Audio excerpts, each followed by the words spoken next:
History calls it a mythical weapon of the gods, an unstoppable razor-sharp disc that slices through anything and magically flies right back to its master. But what if the Sudarshana Chakra wasn't magic? What if it was extreme future science? Let's reverse engineer the ultimate ancient weapon using modern physics. First up, how does a heavy metal disc fly without dropping? Look closer at the design. It has exactly 108 serrated edges.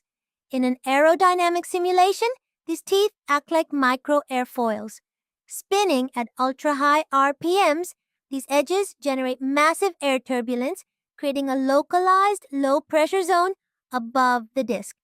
It's the Bernoulli principle on steroids to generate its own lift. But how does it cut through mountains in iron armor like butter? The outer edges of the chakra face unimaginable friction. That friction strips electrons right out of the air, creating a superheated, localized ring of plasma. The chakra doesn't actually saw through things. It literally vaporizes atomic bonds.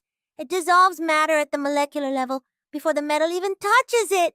Okay, but how does it always return to the thrower? Enter gyroscopic precession. By subtly tilting its axis of rotation mid-flight, the aerodynamic lift force shifts. Just like a modern boomerang, the rotational physics force it into a perfect, predictable orbital return path. No magic, no sorcery, just pure, God-level engineering hidden in ancient texts. So, what weapon should we reverse engineer next? Drop your ideas in the comments, hit that subscribe button, and keep questioning reality. See ya!